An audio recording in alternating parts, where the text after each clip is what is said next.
Hi, good morning. This is Faisal Kawoosa from Stribes. I welcome you all to this inaugural session, which we are conducting in collaboration with Department of Management Studies, University of Kashmir.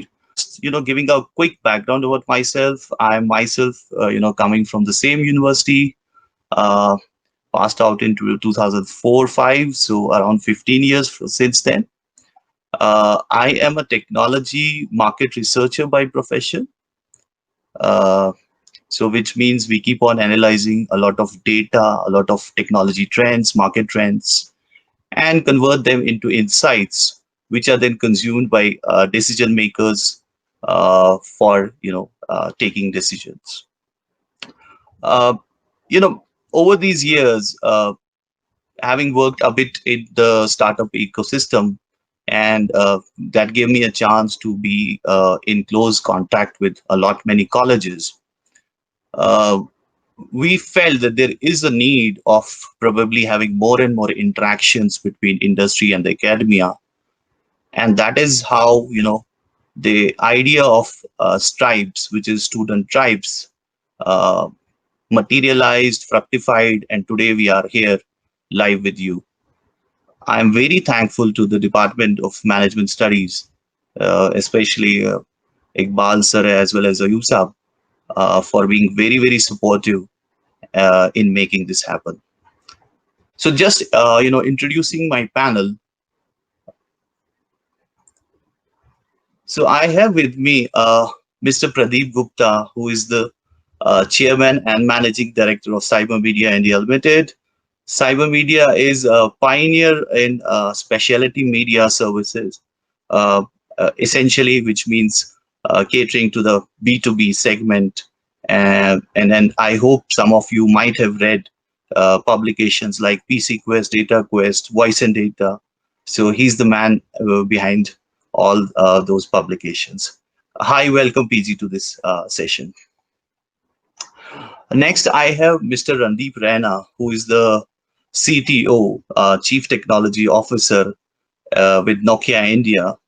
So all the calls we make, or I'd say most of the calls we make, most of the internet connections we use are being managed, designed, and so to say, he's the architect of most of those technologies. Welcome, Randeep, on this first session. Then I have Mr. Anku Jain. He is the managing director for MediaTek in India. So MediaTek, uh, I'm sure every one of you must be using a smartphone. So MediaTek is a company, one of the companies which makes chipsets or the processors for smartphones and many other smart devices. Hi, Anku, welcome. Thank you. Hi. Okay, then I have Sunil Raina. So Sunil Raina is from Kashmir, and he is right now president and business head for Lava. Lava, you all would be knowing, is a company which manufactures mobiles and smartphones. Hi, Sunil. Thank you. Great to be here. Okay. Then I have with me Khalid. Khalid is, director for Western Digital in India. He is responsible for the overall business of Western Digital India. So Western Digital is into memory making for, making it simpler. So most of your devices would be powered by a memory or even the USB flash drives which you'll be using. Those will be coming from his company. Hi, Khalid, welcome being here. Thank you. Thank you, Faisal. Okay, starting with probably you, Randeep. I think technology is the bedrock now. It's no more, so to say, as something which is, an ancillary thing in organizations. And most of the organizations are now, digital first and digitally led. So for someone like who is pursuing MBA, since we have most of the students are management with management background, although many of them do their engineering and then go pursue their MBA. So what would be your suggestion to them in order to kind of be, I would say, digitally equipped so that they could just make their employability chances better? Yeah, sure. Thanks, Faisal, for this opportunity in the first place. I think we have been talking for quite some time to come on a common platform, and I think this moment is quite opportune in the sense that this is University of Kashmir, where we are having this, panel discussion, and I also belong to that part of the state, by birth. So I think the moment couldn't be any better of at least getting associated back with the roots through this panel discussion. Yeah, you have a very pertinent question in terms of technology becoming a bedrock for everything that we do now and also in future. And the education system globally has to really come to the terms to be able to adapt that level of change, which incidentally has not been adopted to a large extent, more so in developing countries like ours in India. And there has been some research done by Organization of Economic Cooperation and Development, which states that globally, almost 92% of the future jobs will need digital skills. And 45% of the jobs will need workers who can configure and work confidently with those digital systems and technology. It doesn't matter whether you are a BTech or a MTech, a student, or you are a business manager. The technology becomes an embedded part of your, I must say, knowledge and skill acquisition, and those. So those technology impediments, technology advancements would be needed in the education system for sure. And what has also been highlighted by students who are entering universities or schools from 2021 onwards will face future challenges that even can't be predicted now, and we are already seeing those with the advent of new technologies like artificial intelligence, machine learning, 5G, and then in future 6G, which is where a lot of development in terms of research is taking shape. Now, this narrative, as I said, is affecting the attitude and the treatment towards education system, and technology and business management is becoming increasingly vital in the classrooms to prepare students for the future who will have to really face the new age technology requirements of the jobs. And access to that digital skills, I must say, is no longer perceived as a plus. It is now seen as a right, for every student. And the point I am trying to make here is that the universities will have to collaborate with governments and industry to really make a 360-degree shift in terms of making their curriculum, which is more technology oriented than just a traditional curriculum that has been followed since British Raj. And we are seeing a lot of those symptoms in many parts of the world, and India incidentally is probably lagging in that area, no doubt. Some of the institutes like IITs and IIMs are really not even at that level, but there's a lot of room for improvement. So what should students as well as academia do to be able to enhance this technology skills of the students?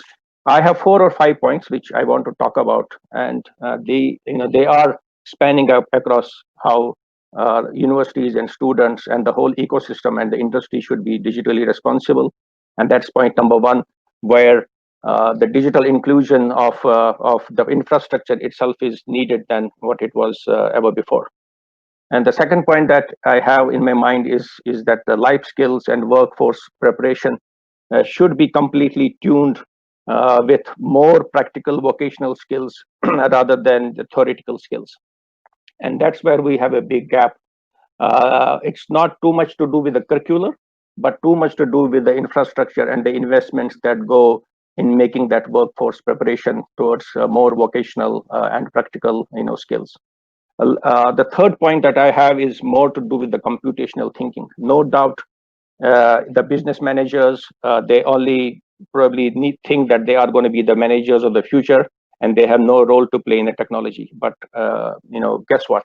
The technology will enable those business managers to take decisions much faster, and will have less dependency on people to make those decisions, which will come naturally through the intelligence. But with the advent of new technologies like AI, ML, you can really do a deep dive into the data and be more judgmental in your thinking and in your I must say, judgments or decisions that you need to take.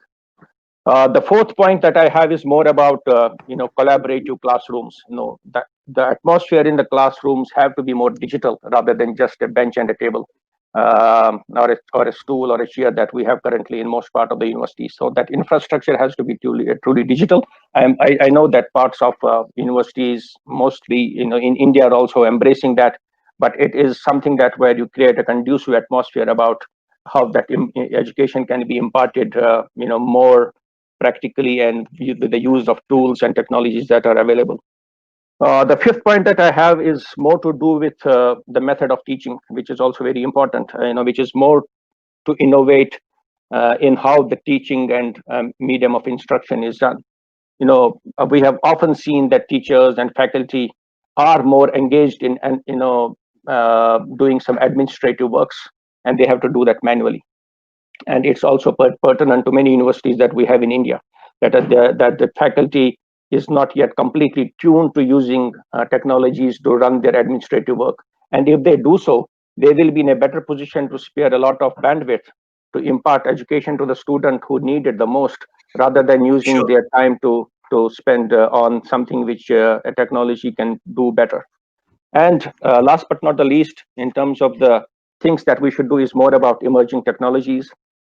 So universities are incorporating those emerging technologies, and as I said, artificial intelligence, virtual reality, augmented reality, machine learning, and 5G and 6G research area are the areas which are triggered from the research and the academic institutions. So universities are playing a very, very important role in terms of enabling the future of the technologies. And as I said, 5G is basis on the research that has been undertaken in the universities globally, and 6G is going to be a further improvement to that area, where you will see lot of research inputs coming in from academia, and they're getting imparted as part of the standardization. So the point I'm making here is that Sure. there are trends that we see, and industry and institutes have to collaborate, to the sense that that collaboration needs to be more linking theory and practice and collaboration, capturing differences while sustaining collaboration, and then also managing quality, which I believe is going to be an important part of this industry institute collaboration. Okay, thank you, Randeep. I think the major takeaway is that probably it needs not to be a technology student, so to say, to maybe excel in this uh, digital economy, or the new age opportunities which are coming up there. That's something great to understand from you. Uh, Coming to you, PG. So Mr. Pradeep Gupta is known in the industry as PG, so I'll address him as PG. Uh, so PG, you know you are an entrepreneur. You have been recently awarded distinguished mentor for by the government, and yes, we are seeing a new so there is this appetite for risk taking. Probably acceptability of failures has gone up, so that's making students think going the startup way right from the college and all that. So is there any formula for anyone to understand that okay, I can be an entrepreneur? So if there are students, I mean students, so can they think of right now that okay, probably I can be an entrepreneur? So any thoughts on that side? Sure. One thing which is there is that things have changed considerably from my time. I mean, I remember when I was in college, entrepreneurship was probably number 10 on a list of 10 things to do, right? Hmm. It was not a career option that people would eagerly look at. Uh, and generally that was the thinking in the government also, that people who did the business businessmen were supposed to be thieves and stuff like that, so essentially the entire milieu in India was not very entrepreneurial oriented. But over the last 40 years, all that has changed. It's a completely new world that we are talking about now. And I think, enough role models have emerged, enough success stories have emerged. And that is why entrepreneurship is something that is sought after. And today, I'm sure if I went to a class and asked people to show that how many of you want to become entrepreneurs, then perhaps 25 to 30% hands will go up. Okay. So that's a very, very welcome change that has taken place in the entire entrepreneurial ecosystem. You asked about what is the formula.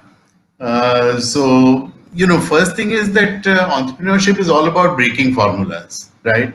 So, it is all about breaking different kind of rules which are there.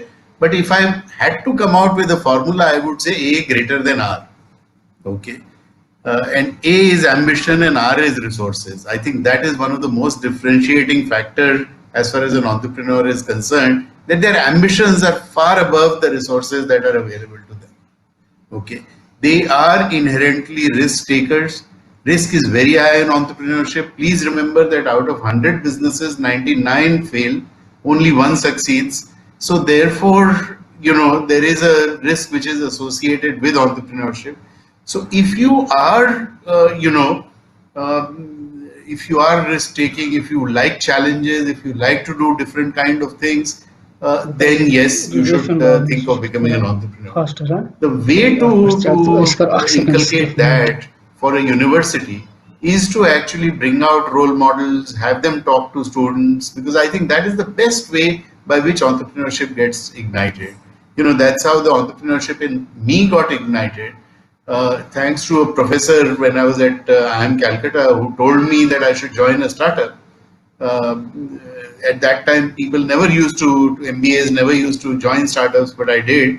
That startup became a multi-billion-dollar company. It was HCL that I joined. I'm talking about back in 1977. That sort of lit up the juices in me for becoming an entrepreneur. In 1980, I became an entrepreneur. So, that is something which is very, very important, which is there. Today, there are, several things which are available in the ecosystem. You have, let's say, tinkering labs which are available at school level. You have different kind of incubators that have come up in universities. And if Kashmir University should also look at nurturing entrepreneurship through having an active incubator and so on. A large number of universities are now today having incubators where you can actually groom people, where they can test out their ideas, they can look at their visions, try and convert them. Then you require a lot of people who can become mentors, who can become guides, and that can also be done through a regular process of interaction. And if all of these things are done, then I'm sure a number of people can emerge as successful entrepreneurs, because today there is an ecosystem that exists. There are various ways by which funding is available and so on. So people can actually dream and they can convert their dreams into reality.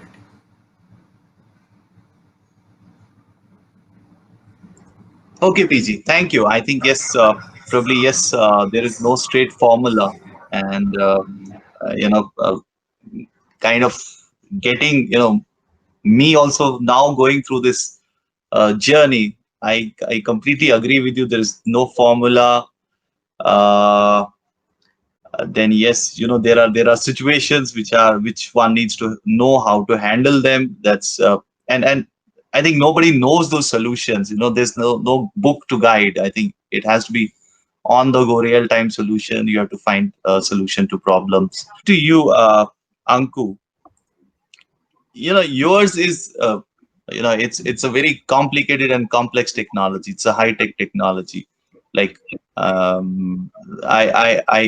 whenever I learn, try to learn about processors, it's very complicated. Okay.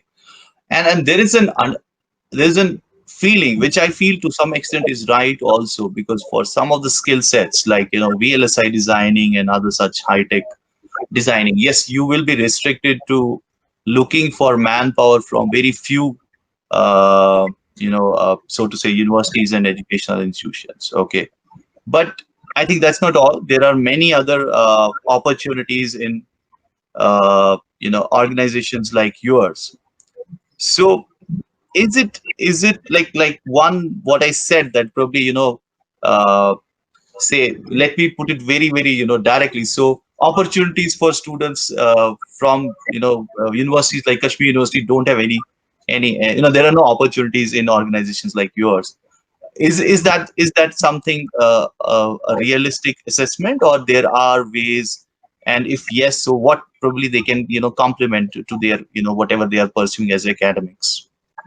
Okay, yeah. So first of all, congratulations, Faisal, on this initiative. I think Stribes, student, is a great word, right? I think it conceptualizes the whole your initiative quite well.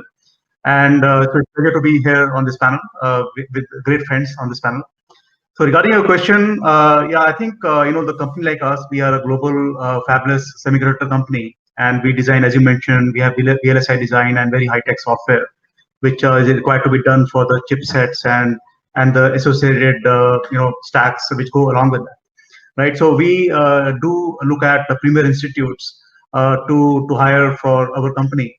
But I think the idea is we of course realize that every university has great students who can do that job, right? So, but the company like us, what we do is we have to have some kind of criteria where we can increase the hit ratio of hiring the students. So that hit ratio is slightly higher in premier institutes. So, and people, every company has short of time, so they try to go there. But having said that, I think every institute has opportunities for students to dream big. And PG mentioned about startups. I think that's one way.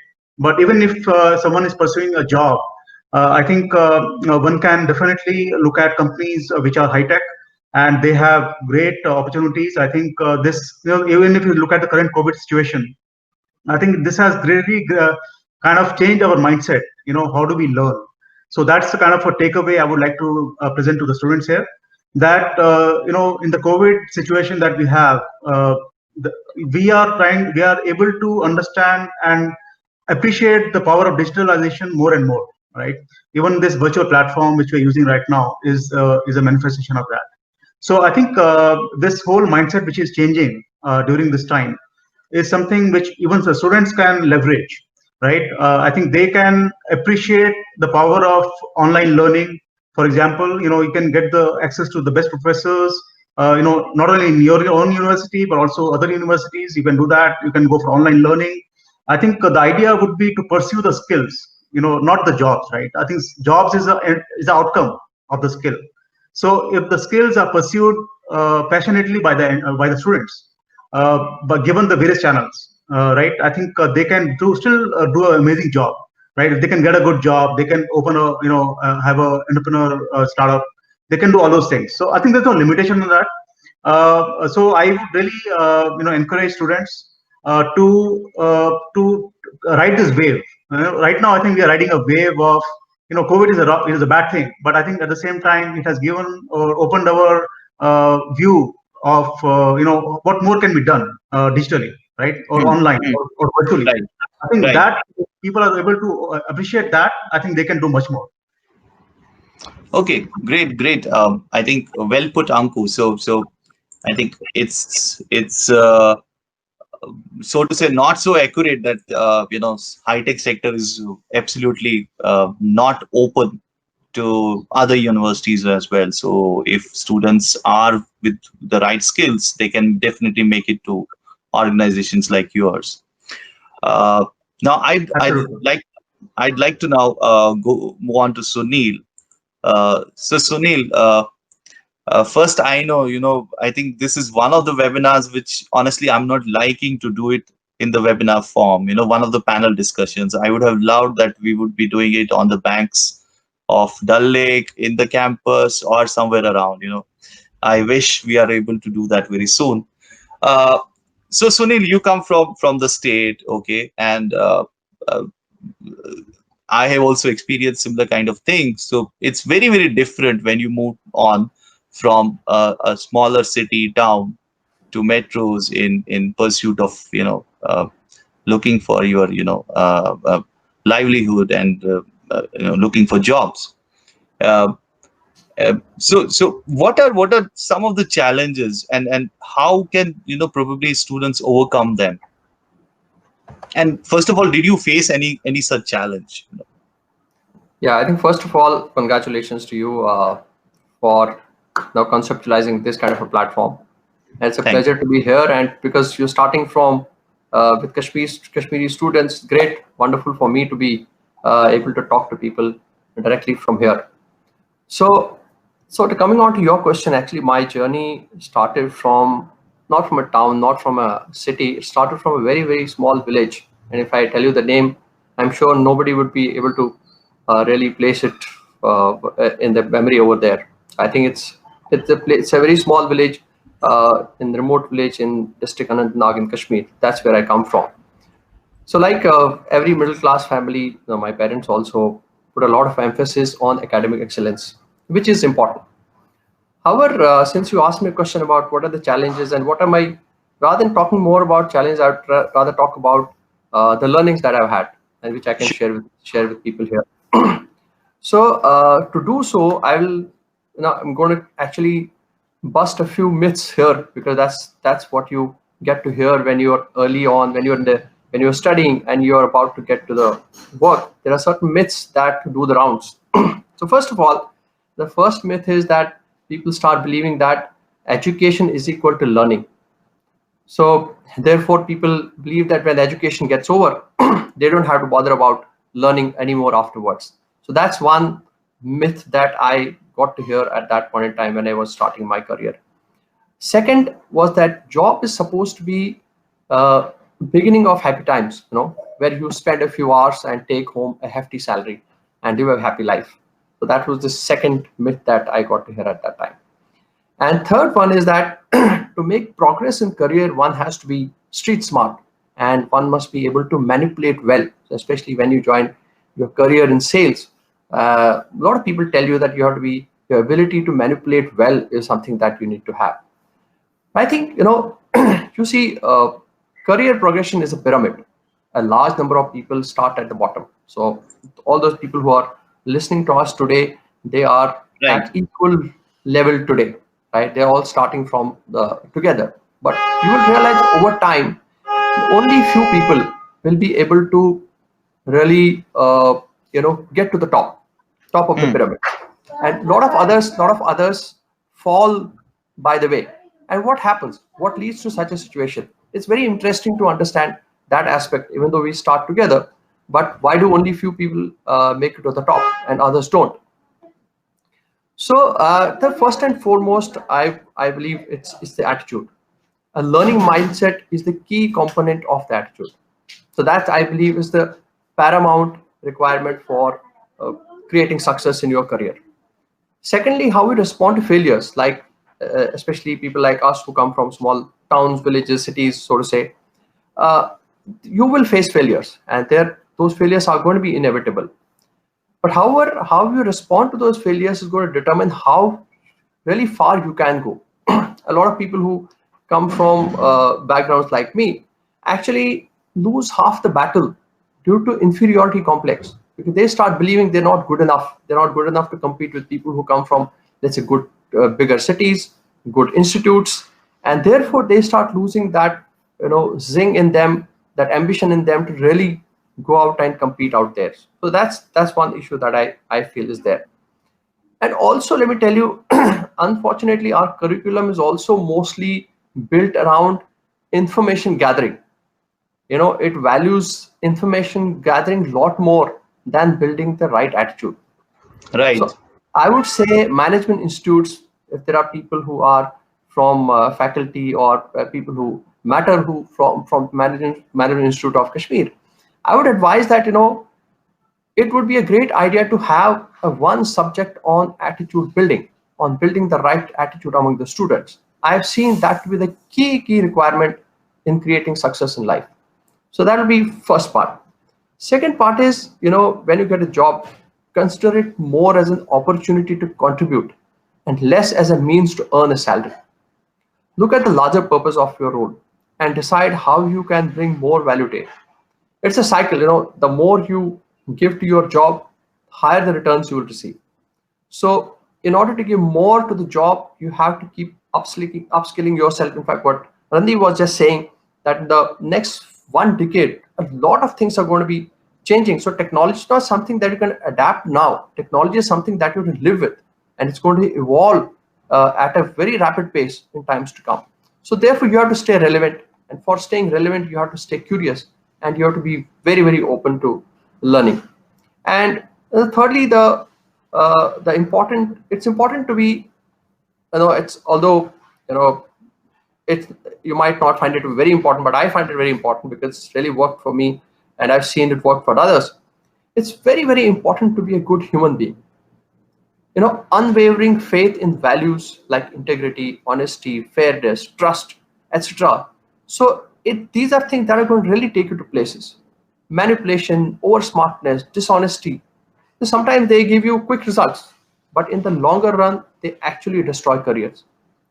And the last point that I have is, another belief that is gaining experience. In fact, since you're going to be starting your career soon, many times people have this, there's a myth that, the more number of things that you do early on in the career, the faster you will reach the top. It's actually on the contrary.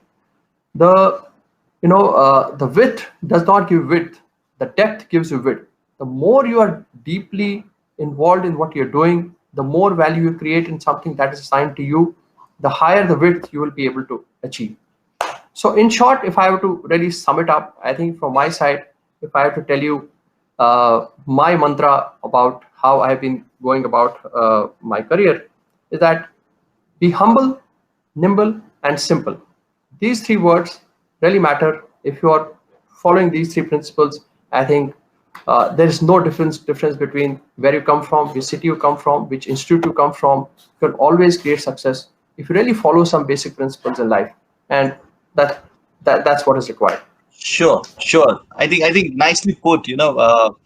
We did a quick poll with the students. It was available. So I think around 350 responses, and most of them are the students who are live with us today.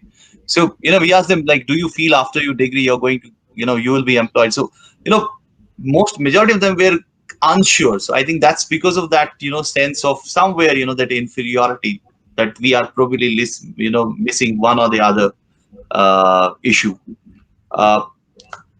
Okay, now coming to you, Khalid. One very important question, and which I love asking, and I feel many of these students who join MBA, and you ask them, okay, which specialization are you pursuing? So they say HR. You ask why, they say we don't want to get into sales job. Okay, they say we have taken finance. हमें sales अच्छा नहीं लगता. Okay, it's not easy.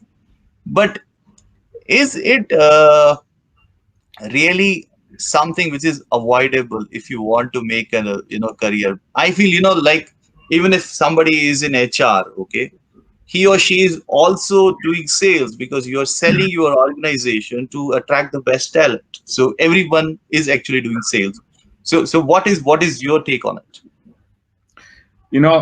This is such a elaborate subject, Faisal, that I can talk hours about it, right?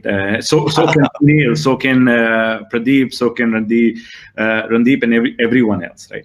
But before I even answer that, I want to take a cue from what Sunil said. Sunil, brilliantly put. I think you summarized and you basically kind of set the stage very well for me to talk about what I had to talk about, right? I mean, if I look at it practically, if you look at an individual's life, you realize, irrespective of what aspect he's operating in, everything in life is about selling something or the other, right? I mean, selling an idea, selling a thought process. When you create a mindset to go out and do something, you're basically going out there to achieve something. You realize that eventually what you achieve will have an aspect of selling involved around it, right? I don't think that it is practically possible for any one of us to avoid in whichever space that we are operating in.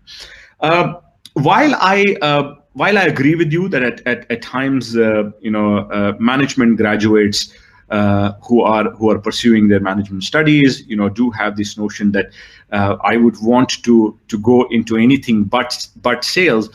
You realize when you are in an organization, and as Sunil talked about, the career progression is a pyramid, and when you look at that pyramid, you realize that the pivot of that pyramid revolves around what you are able to sell, right? End of the day, which allows you to generate those revenues. No wonder you realize that when you look at organizations, sales organizations or salespeople are one of the largest or the heftiest paid from structure perspective. There's no doubt about that, right? Because they are the ones who are responsible for generating that revenue and creating that revenue for the organization. So one of the most critical segments of any organization revolves around sales, right? I think what is important is for all of us, right? I come from Kashmir. I have exactly the same situation as Sunil mentioned, from a very, very small locality called Kalashpura. A lot of people might not have even heard about it, right? I mean, during these times, right? So, and we all have faced those challenges, growing up. But one of the most important things that I wanted to relay is, when you look at any career option that people have, especially when you look at sales, I truly believe that great salespeople are people who believe in relationship building, people who practically are relationship builders. And with that relationship building, the core thought process or the mindset they have behind it is to create value for their customers, value for, if they're in an HR role, value for the organization, for the staff, for the stakeholders which are involved. So I think it's practically impossible to avoid selling in anyone's lifetime, to be honest with you, Faisal. That is my personal opinion about it, right? And I think the career opportunities that exist at this point in time, with the level of development that is happening, and Randeep talked about it very briefly, when you talk about ML, you talk about AI, you talk about what's happening in the overall technology sphere, you realize that there is going to be a lot of opportunities that will be available for MBA students to actually get into these sales-oriented roles. But my suggestion and my only recommendation to people who are pursuing a career in sales is to make sure that they work a lot around their relationship building skills, and they always have this mindset that if I'm in this sales role, I'm able to create value for my customers, right? It should not be only about, as Sunil also mentioned, it should not be only about, ye jugaad fit kiya, wo jugaad fit kiya, thoda bahut aage chale gaye. Nahin. I don't think that should be the mindset, right? Mindset should always be about creating value for the entire ecosystem. Yeah, maybe if I take the liberty to just add to what Khalid said, sure. It's not about one role only. The competencies have to get developed. No more are the days when a business manager or a sales manager was only responsible to do sales. He has a responsibility to manage relationship. He has the responsibility to manage technology. He has a responsibility to manage the entire profitability, and also, I must say, the new sales in a hunter or a farmer role. So the competencies of the future will become an important aspect of what one wants to be and where he wants to be. It's not that one person who has set his sights on just becoming a sales manager will do that all of his life. And there will be transition points in one's career where they will have a flexibility to switch. So the development of that competencies together with induction of technologies will take them, too far into their career, gaps. And you rightly said that, from technology perspective, right? I think it's Randeep, it's so important now that if forget only about sales, it's not only about sales, right? I mean, you look at every vertical now. I mean, even if the aspirants want to get into finance, you realize how it's not only about finance, it's about fintech, right? How technology is impacting finance as an aspect of it. Where you look at human resources, it's all about technology that is getting embodied into it. So I think that's a very, very, very well said, Randeep. I think that's an important area that the graduates should continue to keep in mind when they are choosing any particular line or any particular career. Great, Khalid. I could correlate it with someone. I'm forgetting right now, so I can't give the due credit. So someone, taught me once that relationship is equivalent to revenue, revenue is equivalent to reward. So, it all starts from relationship. Yeah, PG, I think you wanted something. I'm saying that both Khalid and Randeep, they did add this bit about technology, and I think there are huge entrepreneurial opportunities that are there around technology now. PC, for example, changed each and every business. Came mobility, and mobility changed each and every business. And we have seen a third wave of, e-commerce or whatever, changing each and every business as we knew. Same way, Right. deep technology over the next 15 years, is going to change each and every business and will create huge amount of opportunities. And so youngsters are well advised to actually start looking into those areas. Great. I think this definitely gives students a bit of view into future and what probably to focus at. Just requesting anyone from the audience, if you have any questions and you are on laptop, so you can just raise your hand and probably we could just get you on live onto the panel. I just wanted to understand one thing, and it's an open question to the panel now, so anyone can probably come on it. So there is this debate going on that probably MBA is losing its relevance. So what is probably your take on it? Is it losing relevance, or it still is relevant, but probably obviously like every other education, every other I think sector is changing. Probably the fundamentals are changing now. I think let me take a stab at that.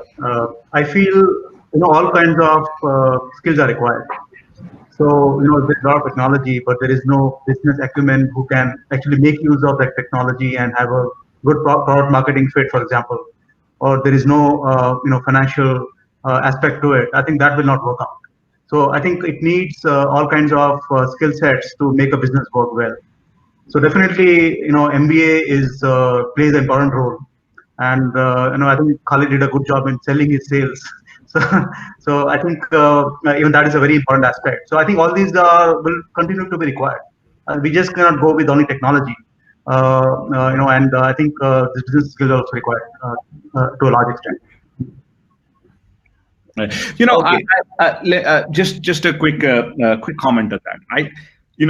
So we look at we engage a lot with B schools, and we hire a lot from B schools, especially and within our organization we have a program called an NCG, New College Grads, which predominantly are hired from B schools. While the relevance of B school stays, but I think what is very, very important is that what we also touched base on is how students have been able to evolve themselves and being able to keep pace with the changing trends that are happening in every segment or every sector. Let's say if we are looking at recruiting people in finance, while MBA in finance could be a relevance, we would also want to basically look at what the students have from a surface knowledge around technology that is being deployed in finance as an aspect, right? I think I wouldn't say that it's completely lost relevance, but I think there are a lot of other factors which have actually combined along with an MBA to basically give a lot more strength to the profile of any student who's looking at getting into the corporate environment. Okay, we have Faisal. Yeah, I want to say something on this, that whatever we are learning today in whatever course is going to become irrelevant in 10 years. Okay, So irrespective of whatever degree you are doing, I think very important is to have the learning attitude that Sunil had talked about, because you will be constantly learning. The jobs that are high in demand today will no longer be the jobs. The jobs that are going to be important 10 years from today have not been discovered as yet. 10 years back, who would have thought that data analytics would be such a great profession to have? 20 years back, who thought that call center professionals would be such a big thing to have? 30 years back, who thought that software professionals would be such a great thing to have? Right. Yeah, absolutely. And yeah, Pradeep, I think you're bang on. And we are seeing those symptoms in the engineering aspects of education, where IoT, artificial intelligence, big data are becoming part of the curriculum. And unfortunately, we don't see that happening in the management studies as such. And that's where I was coming to the point that we need to have a collaborative research activities between industry and academia, at least in terms of pushing this management studies forward, which are more oriented towards the industry applications rather than just learning, the key sales skills and key marketing skills or strategy skills. And I do believe that collaboration with industry and both universities, academia and industry will have to play a big role, and that will be critical for academia to create scientific knowledge and obtain industrial data in return. And these collaborations between universities almost crucial for organizations to really develop their medium of instruction basis certain scientific research projects, so that when they get fructified into the product areas, the selling force in those universities are already geared up to sell it to that extent, rather than they just struggling in the field of how to sell it. So a lot of paradigm shift is needed in terms of upgrading the curriculum, and not just limited to the traditional ways and means of training the management graduates or students, but a lot of focus has to be done in terms of inculcating an industrial data and industrial impetus to the management studies. And as I said, we already see that happening in the engineering courses, where the historical power electronics or digital communication are no longer part of the curriculum. It's more to do with big data, artificial intelligence, IoT, and things like that, which industry sees as a big potential for the future. So at that shift is needed in the curriculum for sure in India. Okay, Faisal, do you want to address? There's an interesting question that has popped up. Yeah, I'm coming to questions now. So there is a question. It's from one of the students, Riaz. So and I think Aksa is one more student. So both of them are asking the same question, that probably organizations are preferring experienced and freshers. So I don't think that's the scenario. Let me take that one. Let me take that one, and I can then the rest of the my colleagues can talk on that, because this is something which is very, very close to my heart. I'll tell you. I'll be very honest with you. Every year within the sales, marketing, operations organization, even in our research and development organization, we hire freshers. Right? Being a fresher is not a crime, right? I think we all have gone through that phase in our lives. We at any given point of time have all been freshers, freshly out from college and trying to basically get into an enterprise. The way things were 15 years ago, 18 years ago is completely different now. I think in order to make sure that you are able to fit yourself well as a fresher in an organization, you need to develop yourself as a T-shaped professional.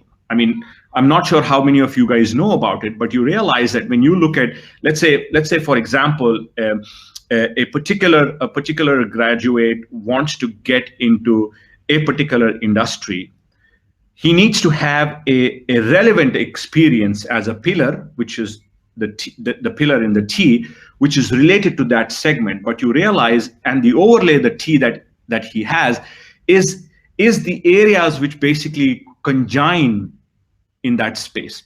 If I'm looking at a finance graduate that I need to hire and who is a fresher, I will look at his core understanding of what he has learned in his college from finance perspective, how he prepares that, how he is able to grasp hold of that. Then I'll also look at how his acumen is from the top layer of it, which is how well is he versed with the technology aspect of it, how well does he know the business environment that he wants to get into it. So I think that's something that if freshers are able to develop within themselves, which is the core industry knowledge, and also the understanding of the associated segments within that industry, I think they will have a lot more advantage to get into any particular role as a fresher. And we practically do that every year, right? We hire more than 200 college graduates every year, and all of them are freshers. Does not mean that there is that's a challenge that the freshers cannot overcome, as long as you basically make sure that you are putting a little bit of work in terms of understanding that segment, that vertical that you want to get into.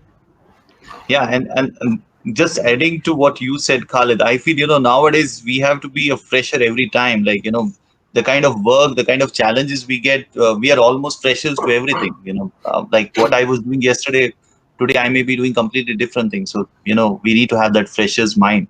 So one more thing, sorry, I'll just add to that point. So it's also a practical issue. Let me tell you, the more, if you look at a macro level, the more the age of the country goes down, average age keeps going down, you'll find it harder for a lot of freshers to be accommodated, because the number of people who are getting ready to start working, there are not enough opportunities becoming available, because not enough people are retiring, because the average age is coming down. It's a more of a demographic issue also in the country. Therefore, the need is, like let's say the startup culture, if it permeates faster, then more job opportunities, more freshers can get accommodated. But if you look at only the larger organizations to accommodate a large pool of people coming and wanting to get jobs, that is not going to happen. I think it's a more macro issue also, because we're all hiring freshers, but perhaps we're not hiring enough to accommodate everybody, because there are not enough jobs to accommodate everybody anyways. So yeah, that's another issue. It's a macro issue. Very true. Very true. Sure.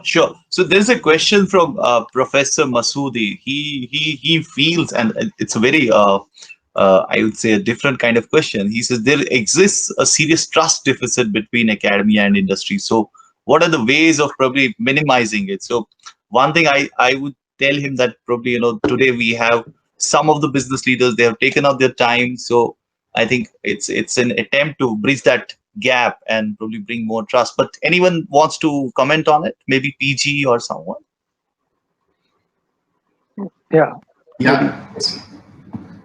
So you're right. There is a trust deficit, and I think that can be overcome only if academicians started working closely with select industry people, build personal relationships, and based upon that inculcate a sense of confidence in them.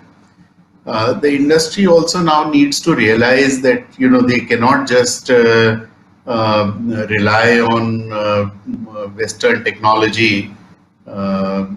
We need to control our own technology. The recent geopolitical events have shown that we need to be in charge of technology ourselves. We just cannot rely on either the West or China or whoever.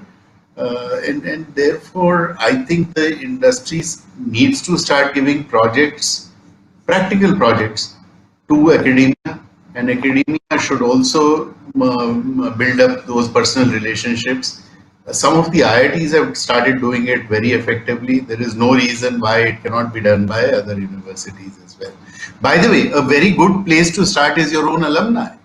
Yeah. Your alumni would now be in specific industries and so on. They would have some trust and faith in their alma mater, and therefore you can leverage on those relationships. So PG, I have done a humble start. So we have already, had taken some interns from the department itself. So trying to do whatever small we could do. I'll just quickly move on to Randeep because I think Randeep, you have a hard start. You want to make any concluding remarks? I guess Yeah, I'll just before we. respond to what PG also said, that yes, there may be a little bit of a trust deficit, but it's temporary, I must say. And even the organizations like us, who probably are running billions of turnovers, are also operating in a startup mode, because the environment around us is also in that order. And we are not shying away from taking interns from any universities, IITs and ISCs. Of course, they have been on top of the panel, but we have collaborations with MIT, we have collaborations with other universities, and we are also kind of inculcating some startup projects within Nokia R&D to get some students on board who have some innovative ideas, and we give them a platform and an innovation garage that we have termed it at Nokia, to give them a platform to test and work on those ideas, and then give them a platform to productize that for global markets. So yes, I mean, it is a perception that there is a trust deficit, but practically speaking, it's not. And we have a lot of case studies and examples where we are doing that, especially, as I said, with 5G, 6G coming in. It's PG also talked about it, that it's more about an entrepreneurial, I must say, mindset that will prevail going forward. It's not the traditional engineering or management studies that will continue to play a big role. So plenty of opportunities, use cases are getting developed which have been never thought before, cutting across segments like industrial automation, manufacturing, healthcare, hospitality. And that's where we need some fresh ideas from the students who can come on board, both from a technology standpoint, and those who can also then be able to put a value augmentation around those use cases and be able to sell to the end customers. And you also remember that our end customer dynamics are also changing. So yes, I mean, please, to the students, please, don't have that, I must say, uh, uh, don't make conclusions that there is inhibition, that industry is not coming forward. It's just that the universities have to really reach out to the right partners, right collaborators, and a coordination to that effect can be facilitated. And I am open to have a discussion with Kashmir University. We have been doing that with MIT and also with IITs. Just a couple of weeks back, we announced a incubation center with Indian Institute of Science, Bangalore, where we have started to develop network robotics and drone communication, which we see is going to be the future of the industry in next 5 to 10 years. And if there are genuine ideas, and we have a platform to support you within Nokia to get you on board and industrialize those ideas and productize those for the global markets. So I think that's one of the major takeaways, Randeep, of this session. Thank you for this. We'll take this initiative forward. I'll definitely make sure that we have this association going and see how we can collaborate and work together. Yeah, no, that's a brilliant step, Randeep, and I would wanna chime in on this one as well, right? I mean, if there is a opportunity for us, we run a lot of incubation centers with a lot of universities, right? And especially when you look at the whole R&D facility that Western Digital has, we have more than 3,000 engineers based out of our Bangalore site, right? Which are instrumental for developing one of the core technologies for Western Digital. Right? Just to give you an example, our 1 terabyte micro SD cards were actually designed, developed out of our Bangalore site. So if there are areas that we can identify within the Western Digital, within the University of Kashmir, and look at an incubation and look at taking that discussion further, I'd be very keen and very happy to do that. Great, Khalid. Great, thanks, Khalid. I just have probably one more question, and then again open to the panel. So with this COVID-19 work from home, I think, and there was a question in context of that as well. Things are changing, and personally, I believe probably many of these students might not be working in one particular organization. They may have to work for several organizations now. Probably that's how it's working out. You have to maybe split your time into hours and you'll be working with 3-4 organizations. So is that a trend which is moving, and should they be ready? How would they be ready for that?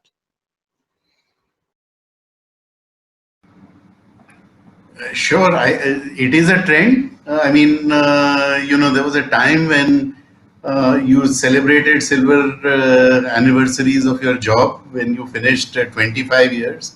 Then came Silicon Valley, where it was celebrated when you finished 25 quarters. And now, of course, you celebrate 25 months of being in the same organization.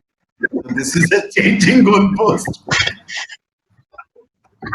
Faisal, yeah. I just wanted to come on this. There's one question that I see here on the screen, which is more about talking about starting your own venture and that's what I was talking about. Like, probably we need now, if you are working in that freelancer mode, you have already started your venture. You're not working for one organization now. Yeah, please. So I was saying that there's a lot of glamour around startups, because there are few success stories and so many of them having ambitions to create similar success stories. A lot of glamour around it, but there are a main number of failure stories and very few success stories. The reason for that is that we all get enamored by this fact that we have an idea, right? And we start thinking that because I have an idea, so therefore I'll be able to be successful. But what happens is unless you have a clear insight before you create the idea, you need to have a right insight, and you have to. There's a trade-off. There's a trade-off between whether you want to be fast or you want to be right. So when you have to make a choice between being fast and between right, the choice that you must take should be being right. But once you know what is right, you have to be the fastest on earth. So that's how this whole scenario must move. Otherwise, a lot of people are wanting to be entrepreneurs. They want to do their startup, but it's not that easy as it appears from outside. Yes, like you said, the people who do freelancing, etc., are already entrepreneurs. But if you really want to make a huge success out of it, there are certain basics that you must really keep in mind when you think of doing such a thing. So that would be my take on that question. Just asking, so they have a placement mechanism now in play, but is there anything specific which they can do to reach out to organizations? So Faisal, not relevant for cyber media because we don't do campus placement, but there are organizations which do very, very regular campus placements, and they have very, very well laid out systems. So it is important for the university to get into those processes, get shortlisted so that there is an automatic inflow of those companies coming to the campus. In fact, your platform, Faisal, could really become that conduit between industry and the colleges, the universities. I don't know if you can work on a platform to really accommodate that part also, where it becomes easy to access certain information that is required, because otherwise you are inundated by so many thousands of colleges who all want their students to be placed in your organization. But I think there's certain criteria, certain parameters that you will define in your, just giving you free idea on business, so you can just take that one. So I think that it will be very, very helpful for all of us, for students, for university, and for us also as industry, because we have no such parameters really. Who's going to go and spend time in understanding what college it is, what do they teach, what the quality of students? We don't have all the time, and therefore the shortcut is, like you said earlier, we go to the top B schools and take people from there, because you don't have to really do much of research on that. I think let me add to that. I think the training and placement cell of the college, that plays a very big role. I think they have to do a very aggressive selling job.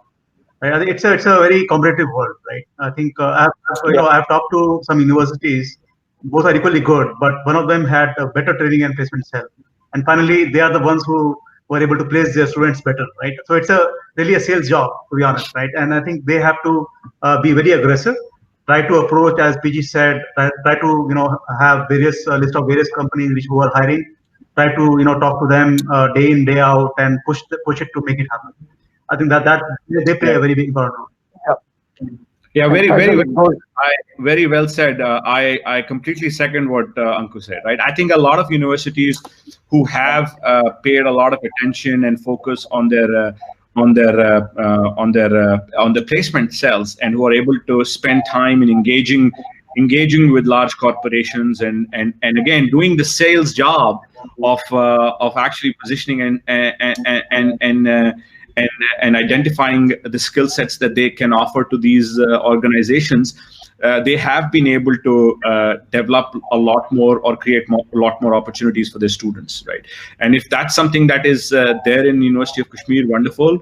If not, a suggestion would be to give it a little bit of an emphasis, and then engage with us as well. And I'm sure there's something that can be worked out. Yeah, Faisal, yeah, just to add to what Sunil, PG and Khalid said, and Anku, it's about the brand.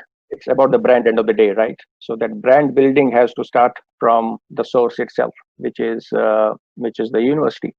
And it again goes back to the fundamentals of management. And if Department of Management Studies is the one which is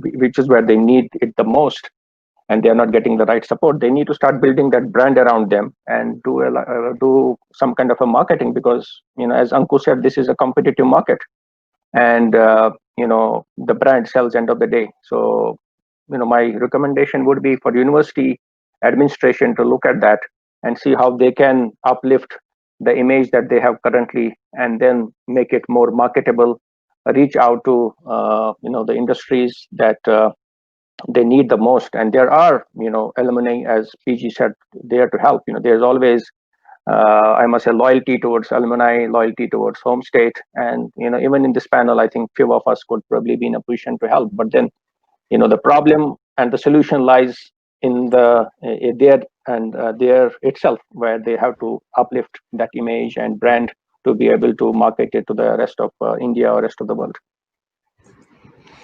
Great, thank you. Faisal, just a minute, I have to drop out now because I have. Yeah, sure, Randeep. Thanks for meeting you all, and I think we should stay in touch. Sure. Thank you so much. Thank you, Randeep. Thank you, students, for being here, attentive audience. Yeah, thank you. I think with this we come to an end of this session. Thank you, all of you, for joining us, and I was really overwhelmed when I just reached to you. There was no one who said me, okay, what is this? The first reply I got, okay, we are joining. For students, we are joining. I think that's really great, and it helps, and I think it will help more students, more colleges as we go along, and we'll be bringing more and more colleges and universities onto the platform. And as you rightly said, so it will go definitely beyond these speeches, these lectures. Just for the students, I would tell them probably, you just had, 5-6 books together, all together in today's session. These people are no less than, institutions and books in their own, domains. So probably you can now rest for a month or so, because you had all the, all the lectures today. Okay. So with that, I think we come to the conclusion of this today's session. Again, thanking you, and students, thanks for staying with us. You'll be definitely getting access to the recording of the session, and I'm sure you'll be able to get the nuggets, and we'll continue to bring more and more industry right to your campus. Thanks a lot, everyone. Thank you, Faisal. Good initiative. Take care. Thank you, everyone. Bye-bye. Thank you, everybody. Thank you so much. Thank you, Faisal. Fine. Thank you. Thank you, Faisal. Thank you, all the other panelists. It was a wonderful discussion. Thank you.